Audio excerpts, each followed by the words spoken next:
അപ്പോൾ നിങ്ങളെ ഇപ്പിച്ച് ഓർത്തഡോണ്ടിസ്റ്റ് ശരിക്ക് അതർ ദാൻ നമ്മളെ നോർമൽ ഒരു പല്ല് ക്ലീനിങ്ങോ അല്ലെങ്കിൽ ഒരു റൂട്ട് കനാലോ പല്ലെടുക്കലോ ഇതുമായി അല്ലാതെ നിങ്ങൾ ചെയ്യുന്നത് എന്തൊക്കെയാണ് ഇതില്?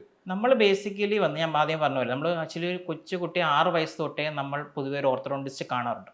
എന്തിനാ കാണുന്നതെന്ന് പറഞ്ഞാൽ 6 വയസ്സിലാകുമ്പോൾ നമ്മുടെ പല്ലുകളുടെ കാട്ടിൽ കൂടുതൽ എല്ലിൻ്റെ വളർച്ച. ജസ്റ്റ് 2 ഡെന്റൽ ടെർമിനോളജീസ് ഞാൻ പറയാം. ഒന്ന് മേളത്തെ താടിയല്ല, അതിനെ മാക്സില്ല എന്ന് പറയും. താഴത്തെ താടിയല്ല മാൻഡിബിൾ എന്ന് പറയും. അപ്പോൾ ഈ മേളത്തെയും താഴത്തെയും താടിയെല്ലുകളുടെ വളർച്ച കറക്റ്റായിട്ടാണെങ്കിലാണ് നമുക്ക് നല്ലൊരു ഫേസിന് ഒരു ഘടന ഉണ്ടാവുള്ളൂ. ഇപ്പോൾ ചില ആൾക്കാരിൽ മേളത്തെ താടി ഒരുപാട് മുന്നോട്ട് തള്ളി നിൽക്കുന്നുണ്ടാവും. ചില ആൾക്കാർക്ക് താഴത്തെ താടി ഒരുപാട് ബാക്കിലായിരിക്കും. അപ്പോൾ അങ്ങനെയുള്ളൊരു ഡിസ്ക്രിപ്പൻസി നമ്മൾ ചെറിയ പ്രായത്തിൽ നമ്മൾ വളർച്ചയുള്ള സമയത്ത് നമുക്ക് കറക്റ്റ് ചെയ്യുവാണെങ്കിൽ ഭാവിയിൽ സർജറി ചെയ്ത് കറക്റ്റ് ചെയ്യുന്നത് നമുക്ക് പ്രിവെൻറ്റ് ചെയ്യാൻ പറ്റും. അപ്പം അതുകൊണ്ട് നമ്മൾ മെയിൻലി വന്നിട്ട് എല്ലുകളുടെയും പല്ലുകളുടെയും ഫസ്റ്റ് ഇനീഷ്യൽ ഫേസിൽ നമ്മൾ കറക്റ്റ് ചെയ്യും. പിന്നെ പൊതുവെ നമ്മൾ പറയുന്ന പോലെ പല്ലുകൾ നേരെയാക്കുക, ലെവൽ ചെയ്യുക. ചിലപ്പോൾ ചില പല്ലുകൾ എല്ലിൻ്റെ അകത്ത് കുടുങ്ങി കിടക്കുന്ന അവസ്ഥയുണ്ട്. അപ്പോൾ അത് നിങ്ങൾ താഴോട്ട് കൊണ്ടുവരിക.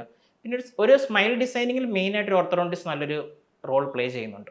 അതപ്പോൾ നമ്മൾ നോർമലി ഈ പറഞ്ഞ പോലെ ചെറിയ ഒരു 6 വയസ്സ് 7 വയസ്സാകുമ്പോൾ മുതൽ ഞാൻ പറഞ്ഞ എല്ലാവരും ഇനി അതൊരു പ്രൊസീജിയർ പോലെ റൂട്ടീൻ പ്രൊസീജിയർ പോലെ ചെയ്യേണ്ട ഒരു ഇതാണോ? അത് പണ്ട് നമ്മൾ പല്ലുവേദന വന്നാൽ മാത്രം ഡോക്ടറെ കാണാൻ പോവുള്ളൂ. ഇപ്പം ഈ പറയണ പോലെ അതൊരു എല്ലാവരും ചെയ്യേണ്ട ഒരു കാര്യം തന്നെയാണോ ഇനി അങ്ങോട്ടത്?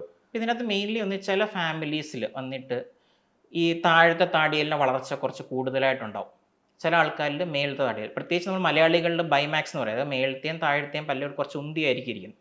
അപ്പോൾ ഇതിനെ ഒരു സൗന്ദര്യ പെർസ്പെക്റ്റീവിൽ ചിന്തിക്കുമ്പോൾ നമ്മൾ കറക്റ്റ് ചെയ്യണം. അതിനെക്കാട്ടി കൂടുതൽ കൊച്ചു കുട്ടിയായിരിക്കുന്ന സമയത്ത് ഇപ്പം പേരൻസിന് അറിയാം അവർക്ക് നല്ല താടി നീണ്ട താടിയാണ്. ഇപ്പം എൻ്റെ കൊച്ചിന് അങ്ങനെ താടി വേണ്ട, അത് ഭാവിയിൽ സർജറിയും കാര്യങ്ങളൊക്കെ ചെയ്യേണ്ടി വരും. അല്ലെങ്കിൽ ഒരു മുഖത്തിനൊരു വൃത്തിയില്ല. ചില സമയത്ത് നമ്മൾ ഇവിടെ ഇതൊരു ചെറിയ ബൾജുണ്ട്. ഈ ബൾജൊക്കെ ചില ആൾക്കാരിൽ കാണത്തില്ല, കുറച്ച് സങ്കടമായിട്ടിരിക്കും, പക്ഷെ അമങ്ങിയിരിക്കുന്നുണ്ടോ. അപ്പോൾ അതൊക്കെ ആക്ച്വലി ആ ബോണിൻ്റെ ഗ്രോത്ത് എന്തെങ്കിലും ഒരു ഹാബിറ്റോ അല്ലെങ്കിൽ എന്തെങ്കിലും ഒരു നാച്ചുറലായിട്ടുള്ള എന്തെങ്കിലും ഒരു റെസ്ട്രിക്ഷൻസോ ഉണ്ടാവുന്നത് കൊണ്ടാണ് മെയിൻലി ഇതുണ്ടാകുന്നത്. പ്രത്യേകിച്ച് കുഞ്ഞു പിള്ളേരെയൊക്കെ സമയത്ത് ഒരു മറ്റേ കൈ ചപ്പുന്ന ശീലമുണ്ട്. അപ്പോൾ അത് ആക്ച്വലി നമ്മളതൊരു 6 വയസ്സിന് മുന്നേ, അതായത് പെർമനൻറ്റ് ടീത്ത് ഇറപ്റ്റ് ചെയ്ത് വരുന്നതിന് മുന്നേ ഇൻ്റർഫിയർ ചെയ്തില്ലെങ്കിൽ, നമ്മൾ കറക്റ്റ് ചെയ്തില്ലെങ്കിൽ അത് നമ്മുടെ താടിയലിൻ്റെ വളർച്ചയെ അഫക്റ്റ് ചെയ്യും. അപ്പം അങ്ങനെയുള്ള കുറേ കാര്യങ്ങൾ നമ്മൾ ഏർലി സ്റ്റേജിൽ ചെയ്യുവാണെന്നുള്ളൂ ഭാവിയിൽ നമുക്ക് ഒരുപാട് പൈസ ചിലവാക്കാതെയും വളരെ ചെറിയ പ്രായത്തിൽ ഈസിയായിട്ട് മോൾഡ് ചെയ്യാൻ പറ്റും. എല്ലുകളെ ഈസിയായിട്ട് മോൾഡ് ചെയ്യാൻ പറ്റും. അതുകൊണ്ടാണ് ശരിക്കും ഒരു ബേസിക്കലി 6 വയസ്സ് തൊട്ട് എൻ്റെ ഓർത്തഡോണ്ടിസ്റ്റിനെ കാണിക്കണം. കമ്പൽസറി ട്രീറ്റ്മെൻറ്റ് ചെയ്യണമെന്ന് ഞാൻ പറയത്തില്ല, ബട്ട് യു ഷുഡ് നോ എന്തെങ്കിലും പ്രശ്നം ഉണ്ടോ, നമ്മളിത് കറക്റ്റ് ചെയ്യേണ്ടതാണോ. ചില പിള്ളേരല്ലെങ്കിൽ പല്ല് കിളിച്ച് വരുമ്പോൾ മേളത്തെ പല്ല് താഴത്തെ പല്ലിൻ്റെ അടിയിലായിരിക്കും.